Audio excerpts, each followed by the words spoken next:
Medical और non medical का result आए और जेनेसिस का नाम ना आए, ऐसा हो नहीं सकता। जेनेसिस की क्लासेस के बच्चों ने देश भर में नाम चमकाया है और आज नीट का रिज़ल्ट आया है जिसमें 2 बच्चे ऐसे हैं जिन्होंने 720 में से 705 अंक प्राप्त करके जेनेसिस का नाम चमकाया, करनाल शहर का नाम चमकाया और पूरे देश भर में अपने माता पिता का भी नाम चमकाया। आपको बता दें कि 60 से ज़्यादा बच्चे ऐसे हैं जिन्होंने 600 से ज़्यादा अंक प्राप्त किए हैं। उसी के चलते ढोल नगाड़ों के साथ, फूल मालाओं के साथ उनका जो हौसला अफजाई है वो जरूर की जा रही है और जेनेसिस क्लासेस के पूरे परिवार में खुशी का माहौल है। फ़िलहाल बच्चों से जानेंगे, बच्चों के माता पिता से जानेंगे और उनको पर्दे के पीछे रहकर पढ़ाने वाले जो अध्यापक हैं उनसे भी जानने का प्रयास हम जरूर करेंगे। मेरे साथ तस्वीरों में बने रहिएगा।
नीट का रिजल्ट आया है और पूरे भारतवर्ष में जेनेसिस के बच्चों ने नाम चमकाया। आपको बता दें 720 में से 705 नंबर हासिल करने वाले 2 बच्चे हैं और 600 से ज़्यादा नंबर हासिल करने वाले 65 बच्चों से ज़्यादा ऐसे बच्चे हैं जिन्होंने पूरे देश में जेनेसिस क्लासेस का नाम चमकाया है। आपको बता दें करनाल में जेनेसिस क्लासेस अलग अलग शहरों में अपनी ब्रांचेस खोल चुका है और अगर बच्चे रिजल्ट की बात की जाए और जेनेसिस का नाम सबसे टॉप पर आता है और वहीं पर बच्चे भी इस तरह से पढ़ते हैं कि दिन रात एक करना पड़े और वहीं पर जो टीचर है वो भी डाउट्स क्लियर करवाते हैं समय समय पर, जिसके चलते आज बच्चों ने पूरे देश में जेनेसिस क्लासेस का नाम चमकाया है और 65 से ज़्यादा जो बच्चे हैं उनका जो अब कॉलेज हाई लेवल का जो कॉलेज है उनको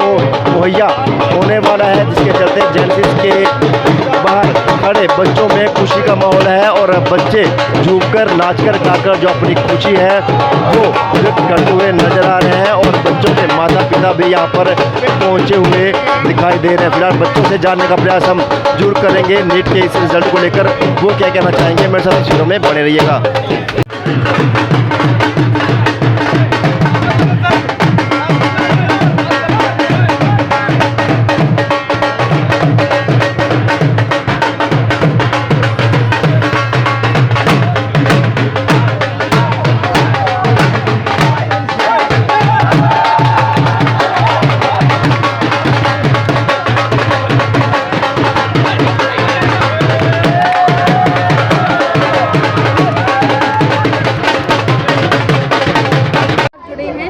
नीट का परिणाम आता है और 720 में से 705 नंबर हासिल करने वाले दो बच्चे फिलहाल आप फोन स्क्रीन पर आप देख रहे हैं, पावनी और सारांश। पावनी शर्मा हमारे साथ मौजूद है, उनसे भी जानने का प्रयास हम जरूर करेंगे कितने वो अपने आप को एक्साइटेड महसूस कर रहे हैं।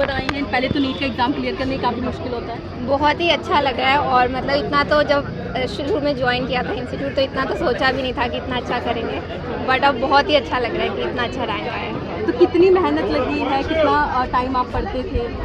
मेहनत तो बहुत लगी है और टाइम में जितना मतलब ऐसा नहीं था कि गिनती थी, जितना मैं दे पाती थी मैं उतना देती थी टाइम। और बहुत यहाँ पे टीचर्स ने हमें बहुत अच्छे से पढ़ाया। जो मेरे 3 क्वेश्चन गलत हुए हैं वो भी मेरी गलती की वजह से हुए, इन्होंने तो पढ़ाए थे वो क्वेश्चन, तो मैं तो बहुत खुश हूँ। सब कुछ छोड़ना पड़ता है इस दौरान, सोशल मीडिया, टीवी, सब कुछ? हाँ, सोशल मीडिया पे मैं नहीं थी और ऐसा नहीं था कि बिल्कुल ही कट ऑफ था, ठीक है यूट्यूब वगैरह थोड़ा देख लेती थी, बट हाँ थोड़ा आइसोलेट तो करना पड़ता है खुद को, बैलेंस करके चलना पड़ता है। बैलेंस करके चलना। तो डाउट्स क्लियर करने के लिए यहीं पर आना पड़ता था? हाँ, डाउट्स मतलब हमारे लिए तो ऐसा था कि हम रात को भी अगर कभी फ़ोन कर लें तो ये हमें हमेशा अवेलेबल होते थे हमारे लिए। तो आगे की क्या फ्यूचर गोल्स है, क्या करना है? आगे अभी MBBS MAMC दिल्ली से मैं परस्यू करना चाहूँगी और उसके बाद फिर देखते हैं कैसा रहता है। काफ़ी खुश हैं बच्चे और सारांश से भी जानने का प्रयास हम जरूर करेंगे, सिरों में बने रहिएगा। आपकी पेरेंट्स ने बताया कि सोशल मीडिया थे।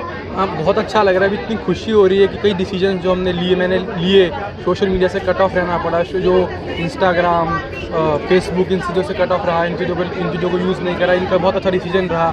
जैसे कि टीचर ने गाइड करा कि ये चीज़ें नहीं करनी, और उनको बहुत थैंक यू कहूँगा, पेरेंट्स को बहुत थैंक यू कहूँगा जिन्होंने इन चीज़ों से रोका। और आज जो ये मैंने अचीव किया है, ये जेनेसिस और पेरेंट्स के बिना पॉसिबल ना हो पाता। अगर रट्टाफिकेशन ना की जाए तो सिर्फ जो डाउट्स क्लियर करवाने होते हैं सिर्फ उन्हीं पे ध्यान दिया जाए तो अक्सर हाँ, जेनेसिस ने जो अपना मेथड था, जेनेसिस ने कभी हमें कुछ रटने के लिए नहीं कहा था। इवन बायोलॉजी में भी लोग कहते हैं रटना पड़ता है, पर टीचर्स ने हमें बायोलॉजी भी ऐसे कराई थी कि हमें कभी रटने की जरूरत नहीं पड़ी। हमने हर चीज़ में सिर्फ कंसेप्ट क्लियर करे थे, टीचर्स से बैठ के अच्छे से कंसेप्ट क्लियर करते थे। टीचर्स कोई भी डाउट आता था टीचर से कभी भी फ़ोन कर लेते थे, और जब भी अब फ़ोन पर जैसे अवेलेबल होते थे हमें डाउट्स देने, यहाँ पे जेनेसिस में भी और घर में भी बैठे बैठे डाउट्स ला देते थे। वो बहुत बड़ी अच्छी फैसिलिटी इन्होंने प्रोवाइड करी, जिसके कारण शायद ये आज मैं यहाँ ना खड़ा हूँ। तो किन टीचर का ढंग स्टाइल सबसे ज़्यादा पढ़ाने में अच्छा लगता है आपको? सबसे ज़्यादा स्टाइल तो मुझे नमीत सर का लगता है और जितेंद्र मिश्रा सर का लगता है, पढ़ाने का स्टाइल जो मज़ा आता है क्लास में। तो खुशी बहुत होती है उनसे पढ़ के। उनके पीरियड के बिना जब उनका क्लास नहीं थी तो लगता था कि हफ्ता पूरा नहीं हुआ, तो फीलिंग ही ऐसे होती उनके बिना। तो आगे के फ्यूचर गोल्स क्या हैं आपके? फ्यूचर गोल्स तो अभी फ़िलहाल MBBS के हैं कि MBBS MAMC से करनी है, MBBS करनी है, तो यही गोल है फ्यूचर। हमारे साथ जुड़े हैं 720 में से 705 नंबर हासिल करने वाले बच्चे के माता पिता हमारे साथ मौजूद है। फिलहाल उनसे भी जानने का प्रयास हम जरूर करेंगे, क्योंकि माता पिता अगर गाइड करेंगे तो बच्चे सक्सेस होना जायज़ सी बात है। फिलहाल उनसे जानने का प्रयास हम जरूर करेंगे। मेरे साथ तस्वीरों में बने रहिएगा। कैसा लग रहा है बेटे की 705 मार्क्स? बहुत अच्छा लग रहा है। 705 मार्क्स आए हैं मेरे बेटे की, और नीट का जो जैसे इसमें मार्क्स लेना है तो उसमें सबसे ज़्यादा अहम रोल इंस्टीट्यूशन का रहता है जिसमें आपने ज्वाइन किया हुआ है। जैसे जेनेसिस का रोल अहम रहा, इसमें बहुत अहम रोल रहता है। वो जैसे नोट्स देते हैं, बच्चों को टाइमली गाइड करते हैं, हर पॉइंट्स के बारे में बताते हैं। तो जेनेसिस का ये रोल ऐसा बहुत ही ज़्यादा अच्छा रोल रहा। देखो, बच्चे की मेहनत तो अपने साथ होती ही है, पेरेंट्स का तो रोल इतना ही रहता है कि बच्चे को फ़ोन को अवॉइड कराएं, कुछ उसका मदद करें, खाने पीने का ध्यान रखें, ऐसी चीज़ों को। वो मेरी वाइफ ने इस चीज़ का बहुत ध्यान रखा कि उसका कैसे ध्यान रखा जाए कि उसको पढ़ाई का अच्छा माहौल मिल सके घर पे। लेकिन जेनेसिस ने उसको मेंटल सपोर्ट और जो कहते हैं कि मटेरियल वाइज सपोर्ट होती है, वो एक अच्छा इंस्टीट्यूट जिसके टीचर्स लगातार निरंतर बच्चे के साथ जुड़े रहते हैं, उसके मेंटल मेकअप को समझते हैं, उसके अकॉर्डिंगली उसकी तैयारी करवाते हैं। ऐसा जेनेसिस में देखा गया कि इन्होंने जो मटेरियल प्रोवाइड किया वो भी बहुत अच्छा था। और बच्चे को शाम को जैसे इन्होंने हमारे इस एरिया में हम देखते हैं कि गीता का बहुत ज़्यादा प्रभाव रहता है हमारी लाइफ में, इंडियन की लाइफ में। तो गीता के श्लोक इन्होंने सिखाने, उनको गीता के साथ जोड़ा ताकि मन की शांति रहे और बच्चा मैक्सिमम मेहनत कर सके। ऐसा मेहनत रंग लाई है। हाँ, बहुत यस, मेहनत रंग लाई है, जेनेसिस की भी, बच्चे की भी, और हमारा जो भी योगदान रहा तो हमारी भी हम कहेंगे इस बात। माँ के ज़्यादा लाडले होते हैं बेटे, इसको ले बहुत अच्छा लग रहा है। सारांश ने इतने मार्क्स लेके आया जेनेसिस से पढ़ के, और मैं तो कहना चाहूँगी कि मेरे को ध्यान ज़रूर दिया, पर जैसे 10th से भी मेरे को ज़्यादा इजी लगा 11th और 12th में। कि हमें कुछ ऐसा होता ही नहीं था कि कुछ वही जो ट्यूशन में करवाया इन्होंने अपनी कोचिंग में कराया वही स्टूडेंट ने करना होता है, और कहीं कुछ भी इधर उधर मोबाइल की या किसी चीज़ की हेल्प लेने की ज़रूरत नहीं है। अभिनव सर जो है बहुत ही सारांश के साथ ऐसे बिल्कुल फ्रेंड्स की तरह जुड़े हुए थे कि किसी भी टाइम उसके साथ फ़ोन कर ले और मतलब कोई भी बात शेयर कर सकते थे। बहुत ज़्यादा हेल्प करी उन्होंने, और जब भी बच्चे को कभी ऐसे लगता था कि शायद मैं नहीं कर पाऊँगा, तब अभिनव सर ने बहुत ज़्यादा सपोर्ट किया और कहा कि नहीं, तुम डेफिनेटली ही तुम्हारे 700 से अब भी आएंगे। मतलब उनको तो यहाँ तक एक्सपेक्टेशन थी कि तुम्हारे 720 ही आएंगे।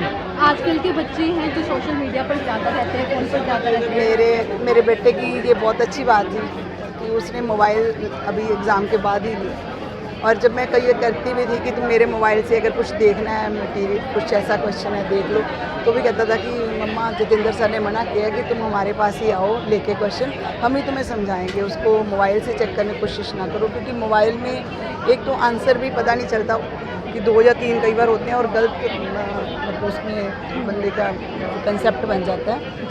तो सर का ये बहुत था कि जो भी क्वेश्चन चाहे वो सिंपल से सिंपल भी तुम्हें लगता है कि मेरे को कुछ कन्फ्यूजन हो रही है, हमारे पास ही आओ, उसका कंसेप्ट हम ही बिल्ड करेंगे। ये मतलब जेनेसिस की बहुत अच्छी बात है कि ये 24/4/7 आवर्स अवेलेबल रहते हैं बच्चों के लिए। बहुत मेंटल सपोर्ट प्रोवाइड। क्या नाम है सारांश गर्ग, बेटे का नाम आपका? मेरा डॉक्टर अंजू गर्ग।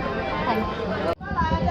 बच्चों का रिजल्ट जब आता है, गुरुओं को सबसे ज़्यादा खुशी होती है, पेरेंट्स को खुशी होती है। वहीं पर जेनेसिस क्लासेस के संचालक हमारे साथ मौजूद हैं। फिलहाल उनसे भी जानने का प्रयास हम जरूर करेंगे नीट के रिजल्ट को कैसा लेकर। लग रहा है, इतना अच्छा रिजल्ट आया है? रिजल्ट तो शानदार आई है, आप खुशियाँ देख रहे हैं, बच्चे नाच रहे हैं, और मैं तो भगवान से ये मांगता हूँ कि मेरे ज़्यादा से ज़्यादा बच्चे क्वालिफाई करें बिना टेंशन के, बिना प्रेशर के। और जिनका नहीं हुआ है उनसे कहना चाहूँगा कि परेशान ना हो, भगवान ने कुछ और अच्छा सोचा हुआ होता है। कहीं ना कहीं हमारी कमी रह गई है, उन कमियों पे काम करना है और रिजल्ट बेहतर आएगा। और पेरेंट्स से कहना चाहूँगा कि बच्चों को थोड़ा खुश रखें, चीज़ें इम्पोज ना करें, और थोड़ा गंदी आदतें जो हो गई हैं बच्चों को मोबाइल की, इनसे दूर रह जाए। जो बच्चे भी सेलेक्ट हुए हैं ना, उन्होंने फ़ोन यूज़ नहीं किया, अब फ़ोन यूज़ कर रहे हैं रिजल्ट आने के बाद, सिलेक्शन के बाद।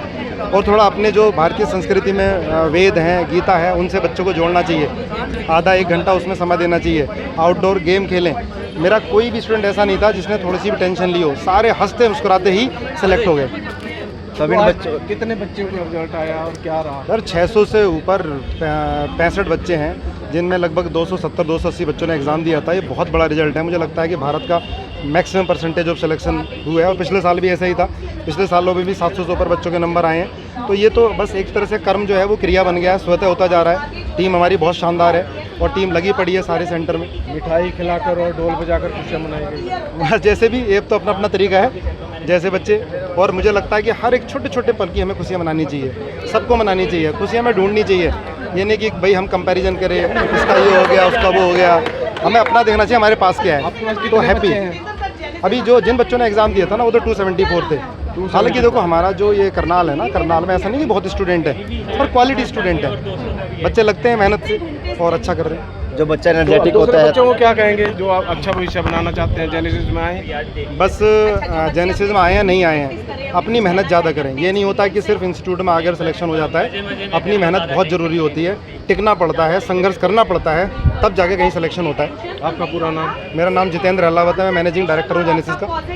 जितेंद्र जी, कोई बच्चे एनर्जेटिक होते हैं तो उनसे हर कोई पूछता है कि इन बच्चों को खिलाते क्या हो। हम आपसे पूछना चाहेंगे, जेनेसिस अपने बच्चों को खिलाता क्या है? मैं तो जिससे? गीता पढ़ाता हूँ, मोटिवेट करता हूँ, बच्चे पढ़ अपने आप लेते हैं। हमारे खाली पढ़ाने से सिलेक्शन होते तो 100% सिलेक्शन होता। जो हमसे जुड़ जाते हैं वो बच्चे निकल रहे हैं, और बच्चा खुद मेहनत कर रहा है। मैं सारा श्रेय अपने बच्चों को देना चाहूँगा।